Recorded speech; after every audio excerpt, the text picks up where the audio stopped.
ಗೆಲುವಿನ ಜೊತೆ ಐಪಿಎಲ್ ಇತಿಹಾಸದಲ್ಲಿ ಕೊಹ್ಲಿ ಚರಿತ್ರೆ 9,000 ರನ್ ಪೂರೈಸಿದ ಮೊದಲ ಕ್ರಿಕೆಟಿಗ. ಇಂಡಿಯನ್ ಪ್ರೀಮಿಯರ್ ಲೀಗ್ ಇತಿಹಾಸದಲ್ಲಿ ಮತ್ತೊಂದು ಹೊಸ ದಾಖಲೆ ಸೃಷ್ಟಿಯಾಗಿದೆ. ಡೆಲ್ಲಿ ಕ್ಯಾಪಿಟಲ್ಸ್ ವಿರುದ್ಧ ವಿರಾಟ್ ಕೊಹ್ಲಿ ಸ್ಫೋಟಕ ಬ್ಯಾಟಿಂಗ್ ಪ್ರದರ್ಶನ ನೀಡಿ ತಂಡವನ್ನು ಗೆಲುವಿನ ದಡ ಸೇರಿಸಿದ್ರು. ಇದರ ಜೊತೆಗೆ ಐಪಿಎಲ್ ಇತಿಹಾಸದಲ್ಲಿ 9,000 ರನ್ ಪೂರೈಸಿದ ಮೊದಲ ಕ್ರಿಕೆಟಿಗ ಅನ್ನೋ ದಾಖಲೆ ಬರೆದಿದ್ದಾರೆ. ಡೆಲ್ಲಿ ಕ್ಯಾಪಿಟಲ್ಸ್ ವಿರುದ್ಧದ ಪಂದ್ಯಕ್ಕೂ ಮುನ್ನ ಈ ದಾಖಲೆ ತಲುಪಲು ಕೊಹ್ಲಿಗೆ ಕೇವಲ 11 ರನ್ಗಳ ಅಗತ್ಯವಿತ್ತು. ಅಭಿಮಾನಿಗಳ ನಿರೀಕ್ಷೆಯನ್ನು ಹುಸಿಗೊಳಿಸದೆ ಕೇವಲ 12 ಎಸೆತಗಳಲ್ಲಿ 11 ರನ್ ಗಳಿಸಿ 9,000 ರನ್ಗಳ ಮೈಲಿಗಲ್ಲನ್ನು ಮುಟ್ಟಿದ್ರು.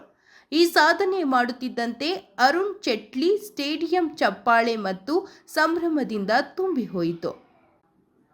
ಕ್ರಿಕೆಟ್ ಪ್ರೇಮಿಗಳಿಗೆ ಈ ಕ್ಷಣ ತುಂಬಾ ವಿಶೇಷವಾಗಿತ್ತು. ವಿರಾಟ್ ಕೊಹ್ಲಿ ಈಗಾಗಲೇ ಐಪಿಎಲ್ನಲ್ಲಿ ಅತಿ ಹೆಚ್ಚು ರನ್ ಗಳಿಸಿದ ಆಟಗಾರ. ಆದರೆ 9,000 ರನ್ಗಳ ಗಡಿ ದಾಟಿ ತಮ್ಮ ಸ್ಥಾನವನ್ನು ಮತ್ತಷ್ಟು ಭದ್ರಪಡಿಸಿಕೊಂಡಿದ್ದಾರೆ. ಅವರ ನಂತರ ಈ ಲಿಸ್ಟ್ನಲ್ಲಿ ರೋಹಿತ್ ಶರ್ಮಾ ಇದ್ದಾರೆ. ಆದರೆ ಅಂಕಿ ಅಂಶಗಳ ಅಂತರ ನೋಡಿದ್ರೆ ಕೊಹ್ಲಿ ಎಷ್ಟು ಮುಂದಿದ್ದಾರೆ ಎಂಬುದು ಸ್ಪಷ್ಟವಾಗುತ್ತದೆ.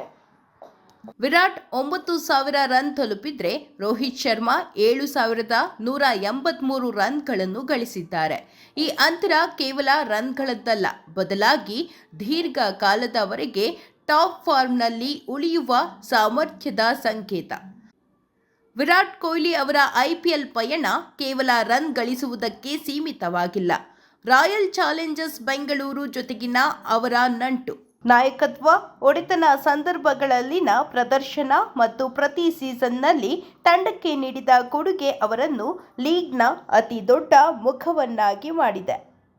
ಅವರು ಹಲವು ಬಾರಿ ಒಬ್ಬರೇ ಪಂದ್ಯದ ಗತಿಯನ್ನು ಬದಲಿಸಿದ್ದಾರೆ. ಟಿ20 ಕ್ರಿಕೆಟ್ನಲ್ಲಿ ಇಷ್ಟು ದೀರ್ಘಕಾಲ ಒಂದೇ ರೀತಿಯ ಪ್ರದರ್ಶನ ನೀಡುವುದು ಸುಲಭವಲ್ಲ. ಆದರೆ ವಿರಾಟ್ ಕೊಹ್ಲಿ ತಮ್ಮ ಫಿಟ್ನೆಸ್, ತಂತ್ರಗಾರಿಕೆ ಮತ್ತು ಮಾನಸಿಕ ದೃಢತೆಯಿಂದ ಇದನ್ನು ಸಾಧ್ಯವಾಗಿಸಿದ್ದಾರೆ. ಕೊಹ್ಲಿ ಪ್ರತಿ ಪಂದ್ಯದಲ್ಲೂ ಸ್ಥಿರ ಪ್ರದರ್ಶನ ನೀಡಿ ತಂಡದ ಗೆಲುವಿನ ಪ್ರಮುಖ ಪಾತ್ರ ನಿರ್ವಹಿಸುತ್ತಾರೆ.